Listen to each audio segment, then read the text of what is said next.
I had never imagined that I would be a single father, but unfortunately, I had no other choice. My wife and I met in high school and we fell in love at first sight. We began to date, and after we graduated college, we got married and began trying to have children as we both wanted to start a family more than anything in the whole world. We would talk for hours about how many children we wanted, but then we found out that I had a condition. While I wasn't infertile, it would take medical intervention for us to be able to conceive a child. Thankfully, we were both working good jobs and were able to afford the treatment we needed. And not long after, our son was born. It was hard to know that we would have only one child, but we were happy and cherished the blessing that our son was to us. Unfortunately, though, years later, tragedy struck again when my wife developed cancer. She fought hard, but the disease was just too aggressive, and she passed. I had never imagined losing my wife at such a young age, and for my 13-year-old son to lose his mother was devastating. It took years of therapy for us to heal and to process that amount of pain. The years passed, and I found myself beginning to feel lonely. And while the pain of losing my wife was still there, it had lessened greatly. Even my son noticed, and while it was difficult to think about, he encouraged me to start dating. Hey Dad, listen, I miss Mom a lot too, but she wouldn't want you to go through the rest of your life alone. I know it's hard, but maybe you should put yourself out there. You never know. You might meet someone. I know you're right, Michael. I'll give it some thought. He was right, of course. But getting back into the dating scene was awkward for me. I must have went on dozens of first dates, but they never amounted to a second until I met Megan. She was so patient and understanding, and before I knew it, we had been dating for close to a year. She made me feel so loved that I proposed to her, and she said yes. The ceremony was small, but neither of us cared. We were just so happy to have found each other, and I was happy that I had found Michael a mother that loved him as much as I did. Soon after we were married, Megan moved in with us, and not long afterwards, I began to notice Michael acting strangely. He began to have outbursts in school and was getting into fights. Even his grades began to slip. He went from getting high marks to just barely passing. And when I asked him what was wrong, he yelled at me and told me to leave him alone. I had always known that having a teenage boy would be challenging, but I had never dreamed it would be this difficult. The more I tried to get him to talk to me, the more aggressive and distant he became. I was incredibly worried, although speaking with Megan about it definitely helped. I just don't know what to do. He's never been like this before. It's like he's a completely different person. Well, maybe it's just because he needs time to adjust. For a long time, it was just the two of you, and now he has to get used to having a stepmother.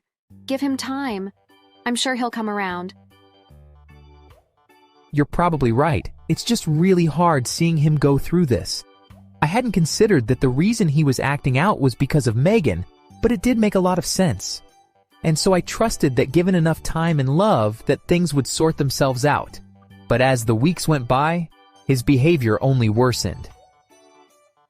Megan, to her credit, tried to talk with Michael as well. But when she did, it only seemed to make him more agitated. I began to wonder if maybe Megan was right and that Michael was resenting her, thinking that she was replacing his mother, and that upset him deeply. As if that wasn't enough to worry about, Megan began to feel sick on a regular basis. Many of the foods that she normally loved were now making her feel nauseous. This made my stomach drop as my head instantly went to the idea that it was cancer. Worried, I asked her to go and see the doctor immediately. She did, but when she came home, she was smiling from ear to ear. Oh, honey, it's not bad news at all, but good news. I'm pregnant. I was floored. I had no idea how this could have happened since I was essentially infertile, although I had never told Megan.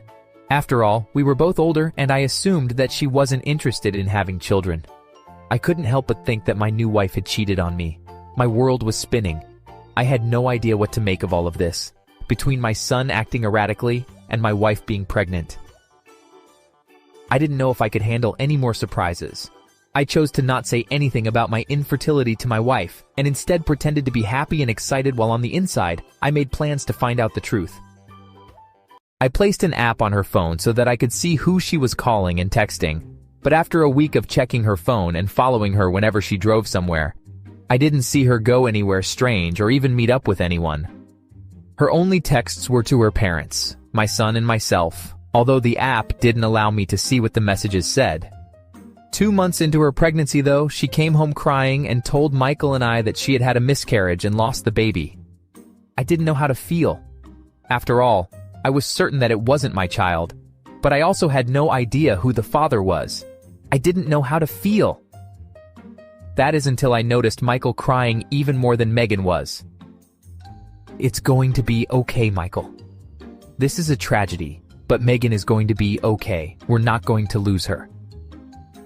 You don't understand. This is so much worse than that. Michael, sobbing heavily, passed me his phone and showed me the text that he and Megan had been sharing. Megan suddenly stopped crying and grew incredibly angry as she saw Michael pass me the phone.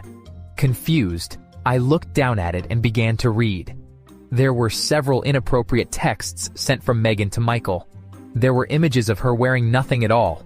I couldn't believe what I was seeing. What is this? Why would you send my son these things? He probably took them when I wasn't looking.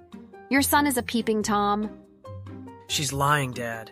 She's been making me do things that I didn't want to do ever since you started dating her. I'm so sorry, Dad.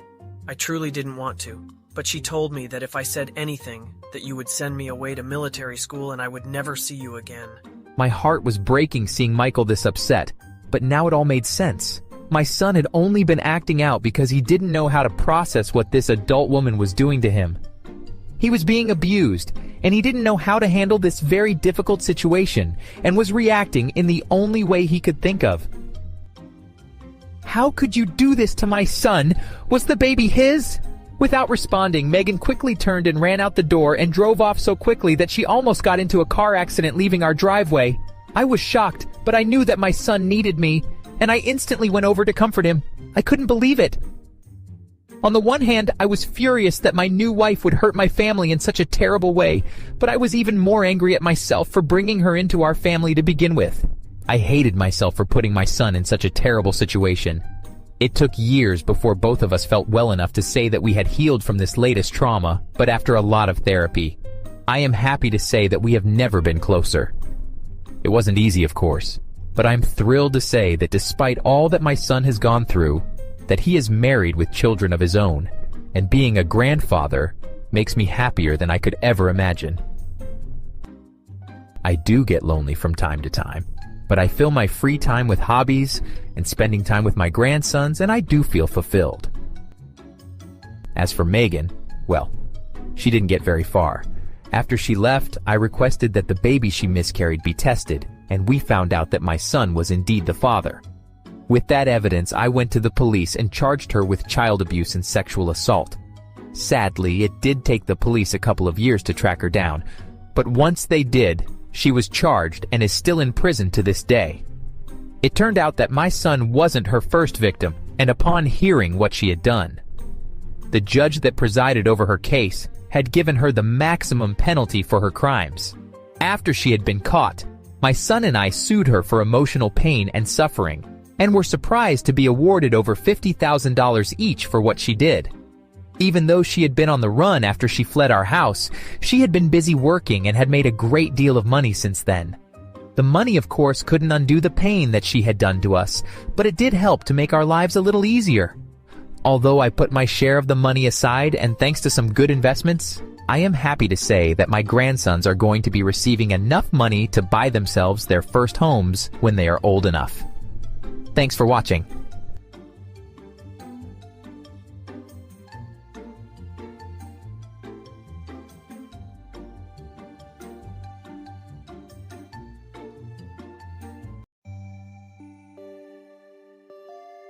When I got married to the love of my life, I believed that it would mark the beginning of my happily ever after.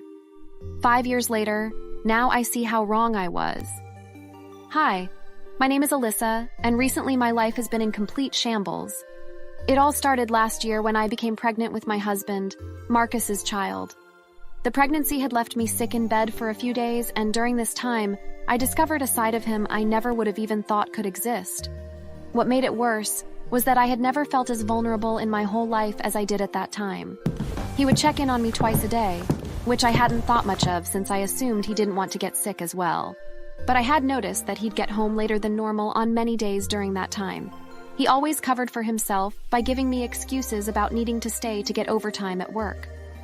"Hey babe, what happened that made you get back so late?" Oh, just inventory stuff. But something never felt right about his explanations, and they just left me feeling suspicious.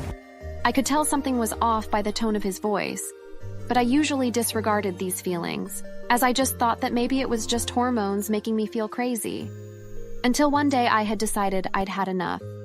I had recovered most of my strength and began to start feeling less sick than before. With more energy and feeling more like myself, I decided it was the perfect time to find out if my feelings were justified or if I was worrying about nothing. In the morning, my husband came into the room to check on me as usual. Still sick? Yeah. I'm starting to get a headache now. Oh, great. The coldness in his voice startled me. I hadn't expected that type of reaction from him at all. Regardless, I kept up the act. Maybe you could turn off the lights? That might help with the headache. Whatever. Marcus rolled his eyes and went to turn off the bedroom lights.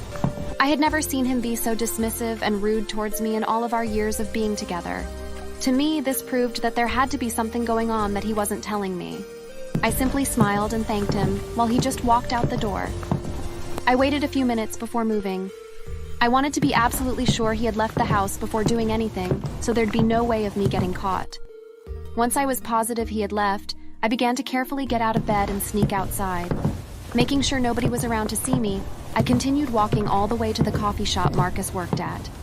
When I got there, I peeked into the big window outside to see if I could spot him working behind the bar, but he wasn't there. Confused, I walked inside. Hi, welcome to the coffee shop. How may I help you today? Actually, I had a question about one of the employees that works here. I was hoping you could help me. The cashier only frowned and shook his head. Sorry, we're really not supposed to give out information about the workers here. I passed him a $20 bill over the counter, attempting to persuade him into giving me what I needed. I was determined to do whatever it took to figure out what Marcus had really been doing after work. What do you know about Marcus? How often has he been staying after hours to... Oh, he was fired 2 weeks ago. I stood there, shocked. If that was true then, what had he been doing all this time? I silently nodded and walked out of the shop, back home and into my bed. I felt sick. I knew there was something wrong, something incredibly wrong, but I was scared about what I might discover. I didn't want my fears to be true, but for the sake of knowing, I decided to continue to investigate. The next day, we had the same morning routine. Marcus checked in on me, and I pretended to be sick. Only this time, I didn't wait long before getting out of bed. Today, I decided I was going to follow him to see where he was really going. And so I did just that, being careful not to be seen as I followed him to his destination. About 5 minutes later, he walked up to a red house. I stayed behind, sneaking around to the side of the house so I could hear what he would say to the person inside. Thinking quickly, I pulled out my phone and pressed the record button. That way, if I found out anything, I would have proof. Hey babe, I brought you a gift.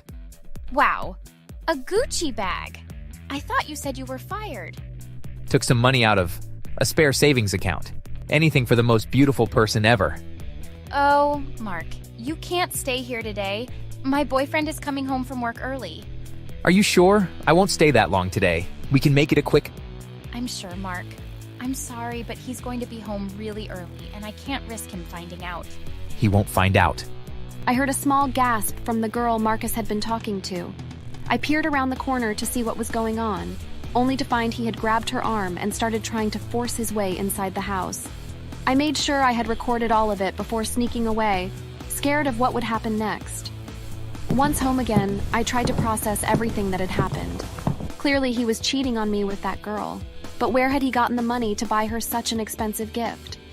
As soon as the thought crossed my mind, an overwhelming feeling of dread washed over me. No, it couldn't be. I gasped and raced over to the computer to check the savings account we had set up for the baby. And sure enough, almost everything in that account had been drained. I felt like crying. He had ruined everything in my life. And for that, I decided he would have to pay. I took a picture of the savings balance and pulled up a list of the transaction history, all done by Marcus, taking a picture of that too. I knew I had to end things with him. He couldn't get away with this. I quickly hid my phone in the living room and pressed record. Just as I turned around, he walked through the doorway. What are you doing out of bed? We're done, Marcus. It's over. What are you talking about? I know what you've been doing. I know everything. I'm leaving you and there's nothing you can do about it. No, you're not. Excuse me? I said no, you're not. And with that, he hit me and kicked me and I fell to the floor. Too stunned to move, I laid there, watching as he walked down the hall and into his room. I quickly came to my senses, got up, grabbed my phone, and ran out the door. I ran all the way down to the police station to file a report against Marcus.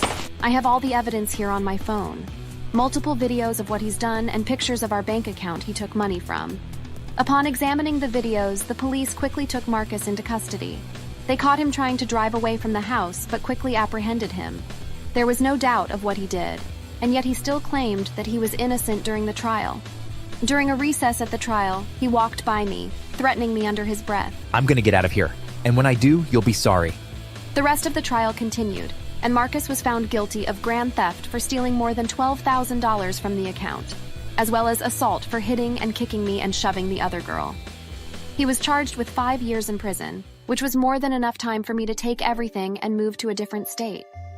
I changed my name and cut ties with everyone that I used to know, so that even when he did get out, his threat would be empty and meaningless, since he would have no idea where I would be.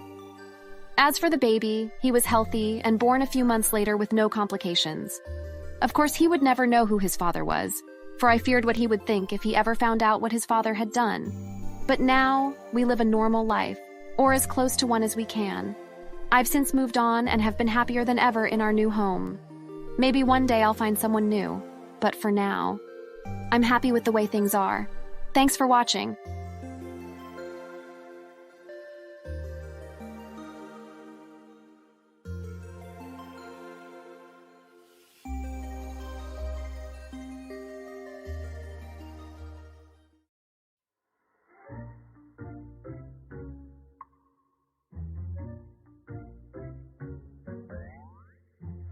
Hi there, my name is Norman, and as far as I can remember, I'd always wanted a family. There's just something about raising a child and teaching them everything that has always appealed to me. And so, I made sure that anyone that I became serious with also wanted kids as well, since it was very important to me. After college, I started looking for a partner, and as luck would have it, I found Maria.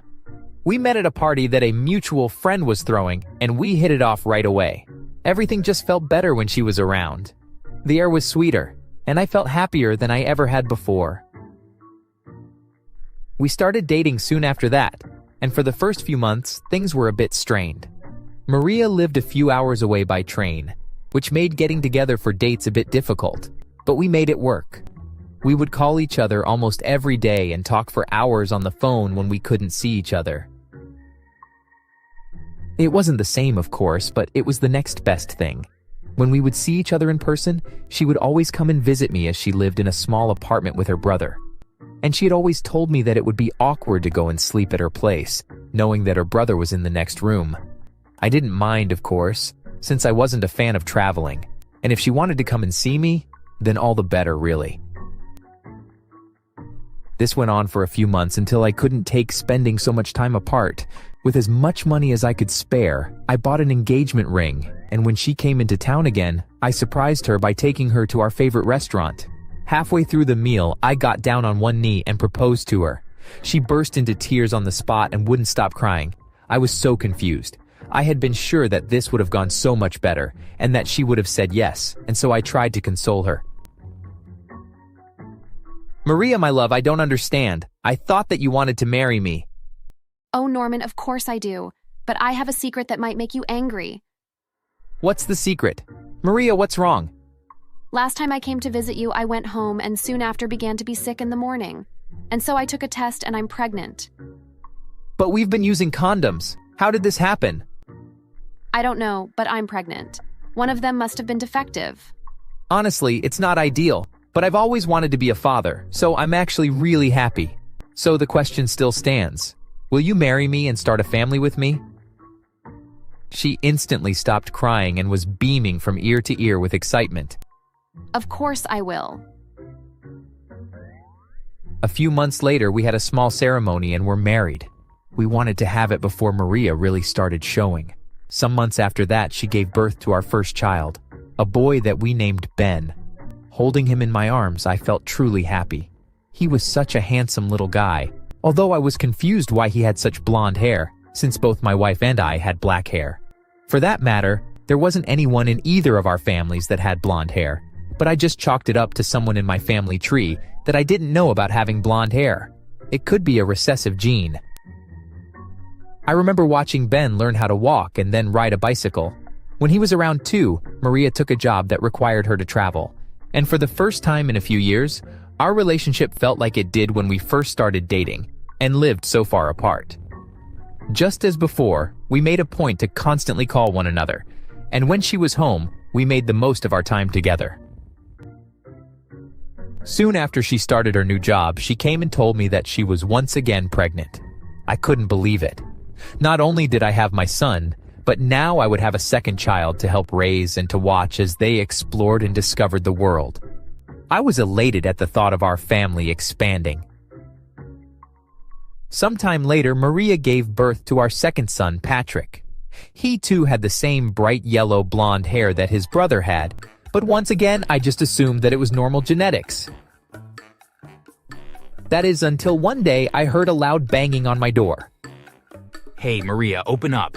You have some explaining to do.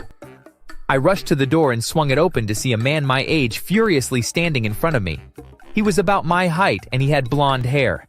A pit began to form in the bottom of my stomach. And who the hell are you? Me? Who are you? And what do you want with my wife? Wait a minute. What do you mean your wife? Yes, Maria is my wife. Now what do you want? Well then, I don't think you will want to hear this, but Maria is my girlfriend. We've been dating for almost 5 years. I was floored. I didn't know how to respond. Listen, I found out that she's been lying to me, and after meeting you, it all makes sense.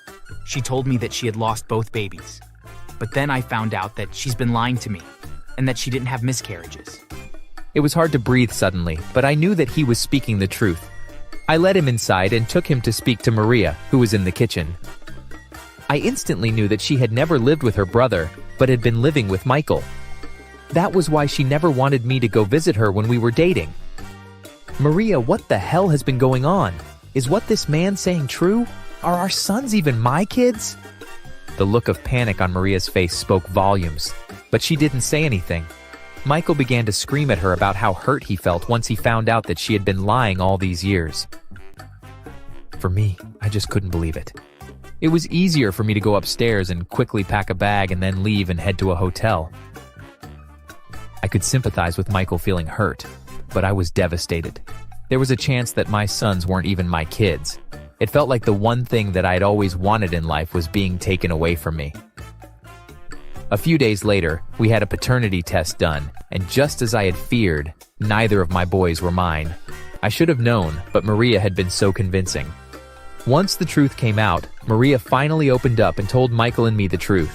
She told us that she had always been dating both of us, but that she had only married me because I had more money.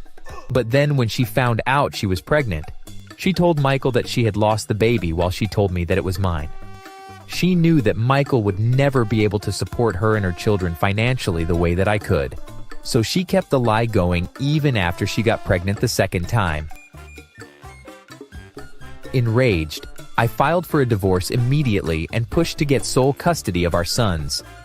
The judge heard our case, and upon hearing what Maria had been doing for years, agreed and even granted me sole ownership of the house that we lived in, along with granting me child support. After the settlement, I did ask Michael if he intended to sue me for custody of the boys since they were biologically his, but he told me that he wouldn't. I had been the only father that they had ever known, and he didn't want to disrupt their lives any more than what they already had been. He did beg me to allow him to be involved in their lives, and even offered to pay child support as well, as he wanted to help now. I accepted, of course, as it was the only truly fair thing to do. He was their father, and I felt that they had a right to know him, and he had a right to know them as well. That was a few years ago, and today Michael and I are best friends. He even moved into a house down the street from me. It was awkward at first, but our sons have adjusted to the idea of having two fathers very well, and it's helped so much. We've both even managed to find women that love us for who we are and accepted our unusual situation, and have expanded our odd little family as well. Last year, he had a daughter and my wife, and I had a son. As for Maria, well, she's tried more than once to get either of us to take her back. But neither of us is interested. I've heard that she had moved in with a guy she met online, and that they live in a small house on the edge of town. In order to pay for child support, she has to work 2 jobs, and every time I see her, she always looks tired and unhappy. Every time I feel bad for her though, I'm reminded of what she did to Michael and me, and I can't help but feel that she got what she deserved. Thanks for watching. Like the video for the algorithm.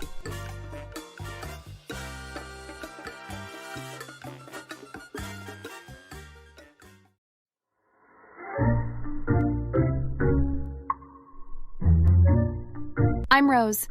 I work as a graphic designer for a large tech company. I live with my husband Daniel in our cozy little house. Although it isn't very big, it fits the both of us really well, plus some extra room for when we have guests over. My husband worked as a bus driver for the local school, and with me working late hours for my tech company, we didn't really have too much time to spend together. At most, we'd only have a couple of hours a day, and sometimes we didn't see each other at all until after he'd gone to sleep.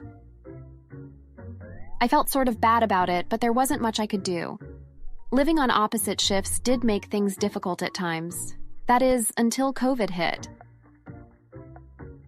The world was going through a once-in-a-lifetime pandemic, and a lot of people began to get laid off from their jobs and lost their pay. Thankfully, I wasn't one of them. My job was pretty independent from the other people at my company, so I was allowed to go to work still. But my husband wasn't so lucky. They shut down the schools so kids could do online classes instead, leaving Daniel without a job. I thought this would be the perfect time to rekindle our relationship, but Daniel spent all the time moping about how he lost his job. I let him grieve for a while, but after a week of nonstop complaining and moaning, I was getting a little tired of it. I just felt that he needed to snap out of it. After all, the pandemic would end, and he could either return to his old job or find a different one. Finally, he began to improve slightly. He stopped moping around, but he still seemed like a shell of the man I loved. But one day, he suddenly perked up again. He was happy and smiling and seemed like a new man. When I asked him what was going on, he told me he had a surprise for me after work. I was so excited, I couldn't believe he had gotten me a gift after all this time. Maybe it was the set of earrings I had told him I wanted. But when I got home, it wasn't a pair of earrings or jewelry or even a present at all. Instead, I found his mother waiting for us in the kitchen. I invited my mother to stay with us. She lost her job because of the pandemic as well. So I said she could stay here for a bit until she recovers. What? I know! She's moving into the guest room. Isn't it great?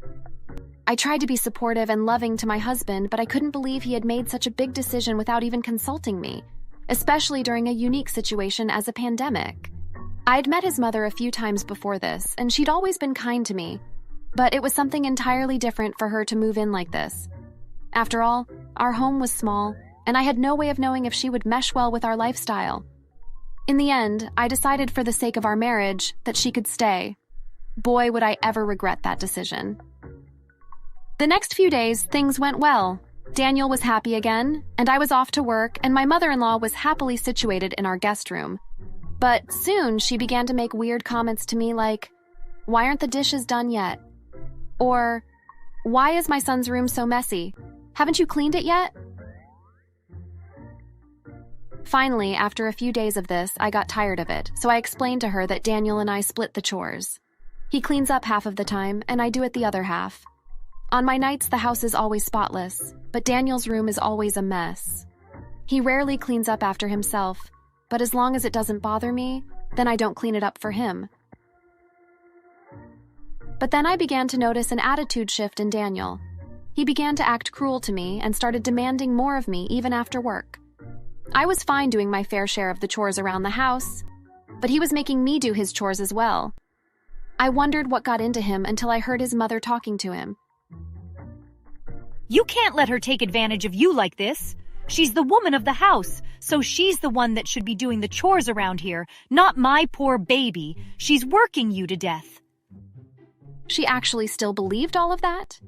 My mother-in-law thinks like she is in the 60s. No wonder Daniel was acting so rude to me lately. His mother had been filling his head with these outdated ideas. We had agreed when we first bought a house that we'd split the chores and cleaning duties. Now he was trying to dump them all on me because I'm the wife? This was not going to be tolerated. After all, I had married a partner, not someone that I would view as my master. I stepped in and confronted them about it. You can't possibly mean that. Daniel has his share of chores too, and I have work. How am I supposed to get everything done around here when I have a full-time position on top of all these extra chores? Well, why do you have a job if you're the wife? You should be at home while my son earns a living for you both. But he lost his job. I'm the only one making money here.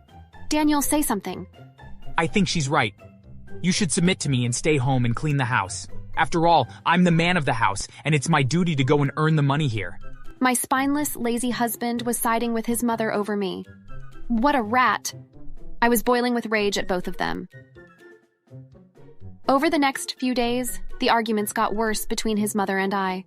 She was constantly making me do more chores while her son lazed about, not lifting a single finger to help me. Whenever I asked him, he just said it was the woman's job to clean. I didn't have anywhere else to go, so I had to stay with my husband and his psychotic mother and be their little maid. Sometimes I felt like they'd purposefully leave giant messes for me to find and clean. But then one day... I noticed you were spending a lot of time on that computer of yours, and your chores weren't getting done, so I threw that dusty thing away. You're welcome. Yeah, I used that computer because it's my job. I rushed out to the trash and found my computer smashed up in the dumpster. I couldn't contain my rage anymore, so I confronted Daniel about it and told him that he had to choose. Either she goes, or I would. Daniel was conflicted for a second, but then he said, How could I ever choose a girl over my own mom? That would be wrong. I couldn't believe what I was hearing. I wasn't just a girl. I was his wife. It was clear, though, that he had made his choice. I called into work and told them what happened to my computer. Luckily, it was covered by their policies and insurance, so they shipped me a new one free of charge. Since the house was entirely in Daniel's name, I knew that I had nothing to lose by leaving, and so I packed my bags and left Daniel and his mother in the house alone. I rented out a hotel room and stayed there for a while before I found a cheap apartment all to myself. Thankfully, I had a large savings from all my work, so I was doing fine. I even got a promotion recently because of all the extra hours and hard work that I was putting in. It still bothered me that Daniel would choose his mother over our marriage, but as time passed, I began to understand that having her move in was a blessing. It showed me what kind of man Daniel truly was. Some months passed and Daniel called me, begging me to come back home. He and his mom were running out of money since they didn't have anyone with a job around to pay for things. I just laughed and told him he should have thought about that before he made the only one who was supporting him storm out. Then I hung up on him. It felt good to tell him off, although I wished that his mother had also been on the line so that I could have had words with her as well. Another couple of months flew by, and a mutual friend of ours told me that they had seen a sign on our front door that read, "Foreclosure." Apparently, the two of them couldn't afford to pay for the mortgage, and they fell behind on the payments until the bank was forced to foreclose on them. I spoke with a friend of mine that worked for the bank, and I asked her what would become of the house. As it turned out, the bank only wanted someone to take over the mortgage, and since I had gotten a promotion along with a raise, I felt confident that I could hold and pay for the house all by myself. And so, I put a bid in for the home, and the bank approved right away. 2 weeks later, my ex-husband and his mother were evicted from the home, and I was given the keys to my house, and I headed straight over there to begin moving my things back in. It was a bit lonely at first, and I missed my apartment.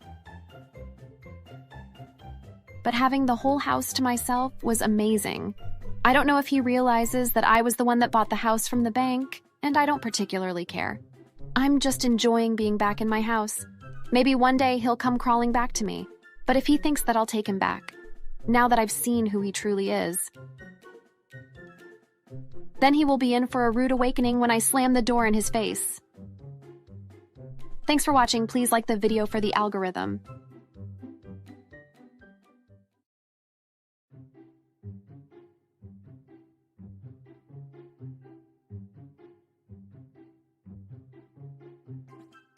So I'll start off by saying that my story does have a happy ending. It didn't start off that way, but thankfully my moral compass helped guide me to making the right decision. To start things off, my name is Wendy, and I've worked for Atlas Inc. for many years in the company's human resources department. It's been my job to hire and train new employees. I also help settle disputes between employees. Well, one day the owner of the company, Francis, came to my office and sat on my desk.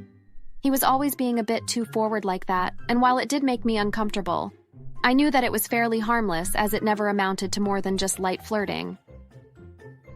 Hey there, Wendy. So I need for you to hire me an assistant. Oh? Did Margaret find a new job? My current assistant? No, she's wonderful, but I fear that she has too much work for just one person. Here, this is the resume for the person that I want to hire. Please contact them and get them trained as soon as possible. Sure, I'll get right on that. Excellent. By the way, that top looks wonderful on you. If you keep dressing like that, though, it may be too distracting to everyone in the office. He winked and then left my office. Once he was gone, I let out a shiver at the gross comment. I then looked at the resume, and I was surprised to see that the woman that he wanted to hire had 0 qualifications for the position. Normally, I wouldn't look twice at her resume, but Frances had insisted, and so I called her up and asked her to come in the following day for training. The next day, the young woman came in, and I was stunned to see that she was not only very young, but gorgeous as well. Hi there, Lisa. Frances asked me to bring you in and get you trained so that you can get to work as soon as possible. Yeah, that's great and all, but he didn't mention when I would get paid and how many hours I would need to work. Well, we work a standard shift here. 9 to 5 weekdays, and we get paid every Thursday. I'm not sure what you discussed with Frances as far as pay, but you'll get your first paycheck next Thursday. Seriously? I have to wait that long? Fine, whatever. I was floored. She was very clearly not a good fit to be an assistant to the owner of the company, but I did what I was told to do. After I had given her all the standard information for a new employee, I sent her over to Margaret to be trained. 4 hours later, Margaret stormed into my office and slammed the door shut behind her. Why on earth did you hire that idiot? Whoa there. What's wrong? First off, I'm worried that Francis is trying to replace me with her, but if he does, then he'll be royally screwed. Is she really that bad? That bad? Oh, she's worse than bad. I tried to teach her how to put files away, and she pulled out nail polish and started doing her nails while I tried to teach her. When she went out for lunch, she joined Francis. They took a 2-hour lunch, and when they came back, he reeked of her perfume. I can only imagine what they did on their little outing. I suspected that maybe he wanted to hire her because of something like that. Well, then you suspected correctly, because I just walked into his office and she was giving him a shoulder massage. As HR, I'm sure that you know that that isn't a part of an assistant's job description. No, that most definitely isn't. I'll look into it, Margaret. I don't know what to do just yet, but I'll come up with something. I felt bad for Margaret. There wasn't much that either of us could do really, but not long after Margaret left, Francis walked into my office and once again sat on my desk. Hello, Wendy. So I assume that Margaret came and spoke with you earlier, yes? You know that I can't divulge when employees come and speak with me, Francis. Yes, I know. It's just that it would be better if she had come and spoken to me directly. I truly love having her work for me. It's just that I promised Lisa that I could get her a job and well, I always produce on my promises.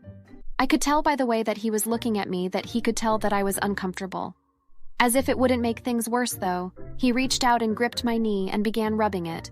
My skin crawled at his touch. Listen, I understand that this is an awkward position for you to be in, but if you play ball, then I'll make it worth your while. Lisa doesn't have to be the only one appreciating the benefits of my company. Perhaps we could go out for dinner tonight and discuss this further over a few glasses of wine? Thanks for the offer, but unfortunately I have plans for tonight. As you wish. Another night, perhaps. Thank you. Now, if you'll excuse me. I have some paperwork I need to file before I leave for the day." He winked at me and then left my office. I felt disgusted. Not only did he force me to hire his mistress, but now he was trying to rope me into his extramarital affairs as well. And that's when it hit me. His wife. Before I could even think about what I was doing, I dialed her number. "Hello? Mrs. Scott?" Hello, Wendy. It's been a while since we've spoken. How are you doing? "Not very good, actually. Listen, your husband had me hire someone, and I feel that it's important for me to let you know who she is." Oh? I think I might know where you are going with this, but please explain in detail. I have my suspicions, but I need confirmation. He forced me to hire some young woman named Lisa, and he went for a long extended lunch with her and came back smelling of her perfume. Both Margaret and I think that she is his mistress, and if that wasn't bad enough, he just came into my office and offered to take me out for drinks, if I kept my mouth shut and just let him have his fun. Yeah, that is a very hard place for him to put you in. Okay, this is what I want you to do. Send me a copy of her resume and leave the rest to me. I promise you that I will take care of this. And unlike my husband, my promises actually mean something. I knew that I had made the right choice. Mrs. Scott was a wonderful person, and I felt terrible that she was put into this position. That day I went home and felt confident that she would indeed take care of everything. In the morning, I noticed that Francis's car wasn't in the parking lot, although he did sometimes come in late. However, he never showed up. For the next week, he was absent as well, and I was forced to take on the duties that he would normally do. It was rough for me, as I had my own tasks as well, but I put in the overtime and made sure that everything got done. The next week, I showed up Monday morning and was surprised to see Mrs. Scott in my office. She was smiling from ear to ear. Hello there, Wendy. I'm very sorry that you've had a rough week last week. It's okay. It was hard, but we managed just fine. Well, that is all going to change. I have some wonderful news for you. But first, I need you to hire a new HR person. Wait? What? Are you firing me? No, not even remotely. I'm promoting you. That is, if you want the position. You see, I contacted my lawyers and they told me that I had the legal right to fire my husband from the company because I owned a greater share than he did. Part of our prenuptial agreement stated that if there was ever any infidelity, then the offending party lost their rights to the business as well as the house and assets, which means that I'm the sole owner. So what does that mean exactly? Well, that means that Lisa and Francis are fired, and if you want his job, then it's all yours. It will, of course, mean that you will get paid what he did, which means that your pay will double, and that Margaret will be your assistant. What do you say? What else could I say? I, of course, accepted her generous offer. It was way too good to pass up. After that, I became the CEO of the company, and while it took me a while to become a good leader, I had Mrs. Scott to lean on for guidance. The higher pay was wonderful, and it allowed me to finally be able to buy my first home. I never did find out exactly what had happened to Francis, though. There were rumors that he tried to get a job with a rival company, but I knew people that worked there, and they told me that he had never been hired. After that, there were rumors that he was working at a grocery store stocking shelves and living in a small bachelor apartment. As for Mrs. Scott, she remarried, and her new husband is a wonderful man and treats her like a queen. I just hope one day to find a man half as good as her new husband. Fingers crossed. Thanks for watching. Like the video for the algorithm.